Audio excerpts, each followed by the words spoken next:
अस्सलाम वालेकुम नाजरीन, मैं हूं मोहम्मद उस्मान मुगल और आप देख रहे हैं पब्लिक न्यूज़ डिजिटल। और इस वक्त मैं मौजूद हूं रावलपिंडी के सबसे मशहूर और मारूफ तजारती मरकज़ के करीब, जहां पर इस वक्त ताजरों की एक बड़ी तादाद मौजूद है। और वफाकी हुकूमत आइंदा माह 10 तारीख को जो है वो बजट पेश करने जा रही है। हर हुकूमत ये वादे और दावे ज़रूर करती है कि किसी भी बजट के अंदर जो है वो ताजरों को बड़ा रिलीफ दिया जाएगा। और हर दफ़ा ताजर जो है वो वफाकी हुकूमत से जो है वो उम्मीद लगाए बैठे रहते हैं।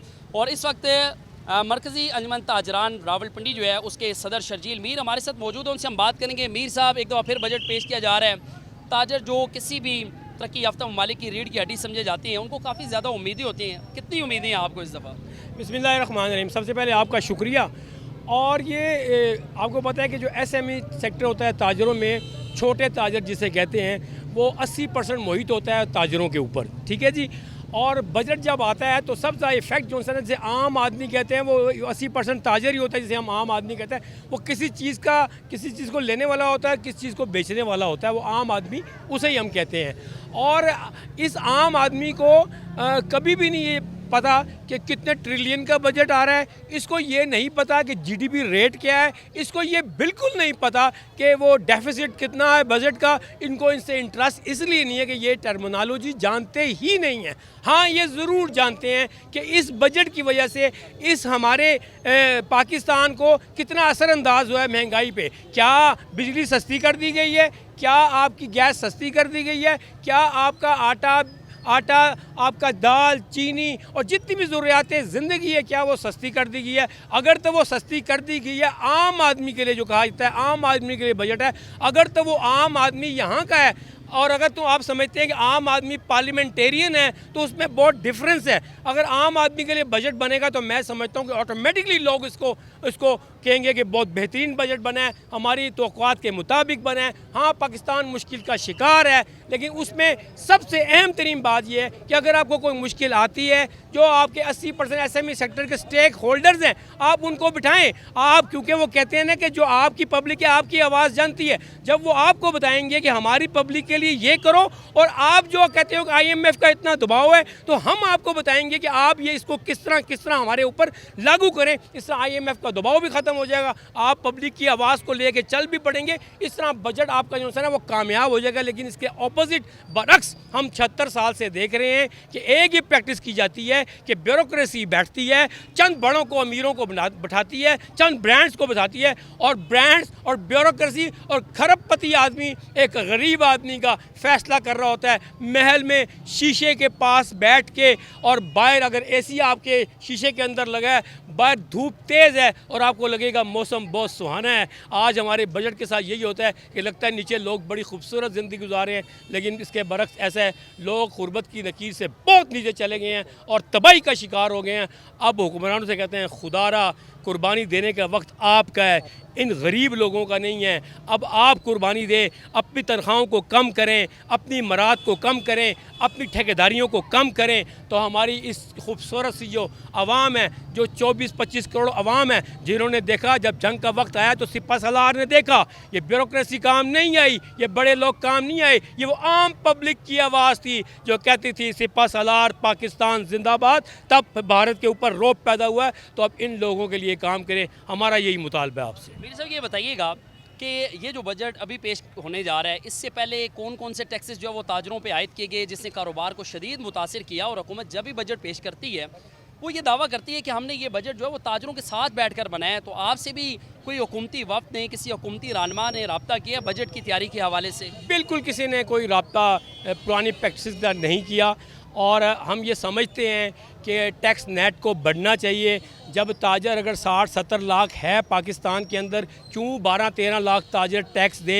लेकिन इसमें गलती ताजरों की नहीं है, इसमें गलती आपकी है। क्योंकि जब हैरेसमेंट करेंगे ताजरों पे, जब कोई अगर आपके नेट में शामिल हो जाएगा उसको हैरेस करेंगे तो लोग उस चीज़ से अवॉइड करते हैं। हम ये समझते हैं कि आपको टैक्स को प्रोडक्ट बनाना चाहिए, जो अच्छा टैक्स देता है उसको इंसेंटिव होने चाहिए। और इंसेंटिव आम से इंसेंटिव है। PIA का टिकट लेने गया, वहाँ पे थोड़ा सा रिलीफ होना चाहिए और लाइन ख़त्म, प्रायोरिटी ताजर को है जी, वो यहाँ खड़ा हो जाए। अगर सरकारी अस्पताल में गया है, हाँ हमारा टैक्स पेयर आया है, इसकी लाइन अलहदा होगी, इसको लाइन की ज़रूरत नहीं होगी, हमारा प्रायोरिटी कस्टमर है। नाजरा में गया, ओहो ये जो टैक्स होल्डर है ये प्रायोरिटी कस्टमर है, ये प्रोडक्ट बनेगी। हर कोई चाहेगा मैं टैक्स नेट में आऊँ, मेरी इज्जत हो। यहाँ पे जब ताजर को कहता है ओए, एक आम पुलिस वाला, एक आम कोई सरकारी अफसर जब ओए करके गुजारता है तो मेरा दिल नहीं करता कि मैं इस मुल्क में टैक्स दूं, क्योंकि मेरी इज़्ज़त नफ्स ही मजरूह की जा रही है। मेरी इज़्ज़त नफ्स ही नहीं है अगर, तो मैं पैसे अपना क्यों दूं। हाँ मेरी इज़्ज़त करोगे, जितना चाहोगे मेरा ताजर टैक्स देगा। हाँ जिस तरह तुम अपने ब्यूरोक्रेसी और अपने सरकारी महकमों में लोगों की इज्जत करते हो, इस तरह ही मेरे ताजर को सलूट मारोगे। मैं गारंटी से कहता हूँ मेरा 60-70 लाख ताजर खुद ब खुद आपको टैक्स नेट में आएगा और आपको टैक्स देगा और हमारा पाकिस्तान का पहिया चलेगा, रोज़गार मुहैया। हम तो वो लोग हैं, अपनी दुकान खोली, अपना पैसा लगाया, हमने सेल्समैन रख के लोगों को रोज़गार मुहैया किया, अपने पैसों से टैक्स जनरेट करके आपको दिया, यानी कि पैसे हमारे, हमने रोज़गार भी दे रहे हैं लोगों को, हम आपको टैक्स जनरेट करके भी दे रहे हैं। फिर हमें कह रहे हो तू, तो ये तू का कल्चर नहीं चलेगा। अच्छा मुझे ये बताइएगा कि गुज़श्ता साल हमने देखा कि ताजर तंजीमों जिसमें आप भी शामिल हैं, 6 मरतबा तंजीमों ने रावलपिंडी और इस्लामाबाद के मुख्तलिफ शाहराहों पर जो है वो एहतजाज की है। बिजली, गैस और उसके साथ साथ गैर लानिया लोड शेडिंग, बेजा जो टैक्सेस आयद किए गए हैं, सबसे बड़ा रिलीफ क्या आपको इस दफ़ा मिल सकता है? किस रिलीफ के हवाले से आपको उम्मीदें हैं? ये बड़ी आसान सी बात है। पाकिस्तान की इकॉनमी का पहिया रुका हुआ है, हम मान लेते हैं आपकी बात। अगर पाकिस्तान की इकॉनमी का पहिया हमारी वजह से रुका हुआ है तो बता दें। नहीं, आपने SIFC बनाई, बहुत खूबसूरत चीज़ बनाई कि सारे ताजरों को आसानी हो जाए, अंडर द अम्ब्रेला तमाम चीज़ों का इंडस्ट्री लगाना चाहता है मिल जाए। लेकिन इंडस्ट्री कैसे लगाए? यहाँ पे तो हो ये रहा है कि जिसके पास 8, 9, 10 करोड़ रुपया है वो मुल्क, छोटे इन्वेस्टर बता रहा हूँ, पहले तो बड़ा जाता था ना, अब छोटा सा इन्वेस्टर जो 8, 9, 10 करोड़ का है वो मुल्क छोड़ के जा रहा है। क्या खूबसूरत बात थी। आप इंडस्ट्री जोन लगाएं, वहाँ पे आप मुझे इंडस्ट्री लगाने का पूरा मौका दें, मैं 8-9 करोड़ लगा के इंडस्ट्री लगाऊं, मुझे बिजली सस्ती करके दें, मुझे गैस सस्ती करके दें, ताकि मैं पूरे अपने सरहदों पे जितने भी हमारे इंपोर्टर्स हैं उसका मुकाबला कर सकूं, मेरी चीज़ बनेगी। हाँ जब इंडस्ट्री लगाऊंगा तो 100-200 बंदा भी रखूँगा, वो रोज़गार भी इसको मिल रहा होगा। आपके लिए मैं मीशत के पहिए को चलाऊँगा, क्या होगा, मेरी इंडस्ट्री बूस्टअप होगी, क्या होगा, हम क्या करेंगे जो आप करना चाह रहे हैं। हाँ हम ताजिकिस्तान, उज़्बेकिस्तान, हम सारी वस्ती एशिया में हमारी चीज़ जाएगी। हम बैरूनी जो एक्सपोर्ट आज इतनी ज़्यादा कर रहे हैं, इंपोर्ट हमारी कम है। हाँ सारे हम डॉलर बाहर दे देते हैं जाके, कल हम जब एक्सपोर्ट कर रहे होंगे तो हमारा डॉलर हमें वापस आएगा, हमें ताजिकिस्तान से आ रहा होगा, हमें उज़्बेकिस्तान से आ रहा होगा, बाकू से आ रहा होगा, ये सारी वस्ती एशिया की रियासतों से हमारी इंडस्ट्री का वो चल रहा होगा। तो हमारा क्यों नहीं मुल्क खुशहाल होगा, हमारा खुशहाल होगा। मेहरबानी फरमा के इंडस्ट्री का पहिया चलाएं, अगर चाहते हैं मुल्क चले हमें दें। हम 8, 9, 10 करोड़ का हर ताजिर, छोटे से छोटा ताजिर इतना सरमाया रखता है, वो इंडस्ट्री खोलना चाहता है। आपके मुल्क में अगर इतनी ज़्यादा इंडस्ट्री खुल जाएगी, रोज़गार भी मुहैया होगा, और ख़ूबसूरत बात, रोज़गार मुहैया होगा, क़ुव्वत ख़रीद बढ़ेगी, लोगों की इकॉनमी बेहतर होगी, लोगों की इकॉनमी बेहतर होगी, आपकी दुकानों में रश नज़र आएगा। जब दुकानों में रश नज़र आएगा पूरा पाकिस्तान खुशहाल हो जाएगा, और आपकी तरफ, हुकूमत की तरफ देखने के बजाय वो अपने कारोबार पर तवज्जो देंगे। उनका कारोबार इतना वसी हो चुकेगा वो कुछ देख ही नहीं सकेंगे और तरफ। अच्छा मीर साहब, एक आखिरी सवाल है कि हुकूमत अगर इस दफ़ा ये दावा करे कि हम बड़ा रिलीफ देने जा रहे हैं, चाहे वो टैक्सेस की मद में हो, चाहे वो बिलों की मद में हो, ताजरों के लिए एक बड़ा ऐलान होगा, और अगर हुकूमत अपने वादे और दावों पर कायम नहीं रहती तो 10 जून के बाद आइंदा का फिर लाएअमल क्या होगा? हम मुझे बताएं, जो रिलीफ देने जा रहे हैं ना, इनको कहें जो अल्लाह की तरफ से ताजरों को या आम आदमी को रिलीफ मिल रहा है,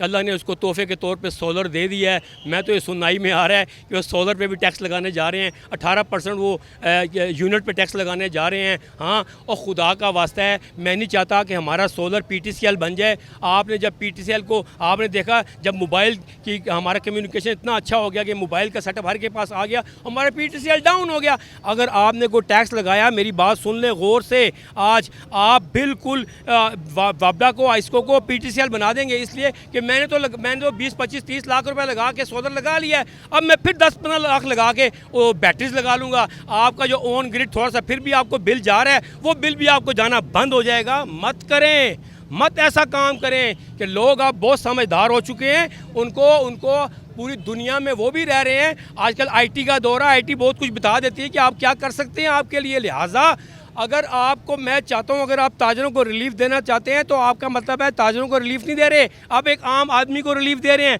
सोलर को ऑन करें ताकि आप पे बोझ कम हो। क्यों? अगर आप आईपीपीज़ को नहीं रोक सकते, आप पे मुश्किलात है, आपके होगी मुश्किल, तो आप सोलर को बूस्ट करें ताकि आईपीपीज़ खुद यहाँ से भाग जाएंगे। ठीक है, इसी तरह आप गैस को सस्ता करें। आप कह रहे हैं मिनरल्स हमारे पास बहुत हैं, भाई तो मिनरल्स को निकालो ना।